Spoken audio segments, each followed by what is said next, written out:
Şolı prospektlarında zor avtobuslар yürüy, олар 100 кіші сыйдырышлы. Яңа нефазлар 12 минутлық интервал белән хәрәкәт итә. Йөрү өчен акчалата һәм махсус карта ашада түләп була. Шәһәр буйлап 2нче, 3нче, 10нче, 11нче, 21нче, 26нче маршрутлар йөрү.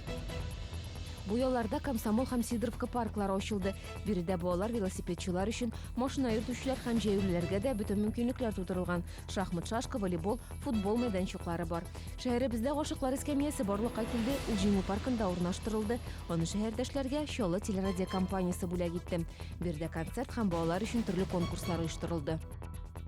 14нче мәктәп урынына лицейда укыячаклар. Быелгы уку елын 14нче мәктәп яңа эчтәлектә каршылый. Башкарма комитет җитәкчесе карары белән уку йорты Пушкин исемендәге 78нче пролицей итеп үзгәртелде. Биредә капиталь төзекләндерү үткәрелде. Шимбә көне аның сыйфатын Наил Мәхдиев тикшерде.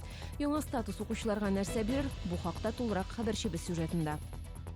Шәһәребездә ярминкәләр башланды. Сатып алу мәйданына үз яшелчә җимешләрен тәкъдим итәргә якын тирәдән генә түгел, ерак районнардан да килгәннәр иде.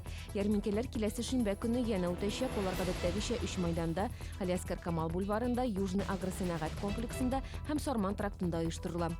Бу һәм башка хәбәрләр турында тулырак яңалыкларның кичке чыгарылышында ул 19 сәгать 10 минутта эфирга чыга.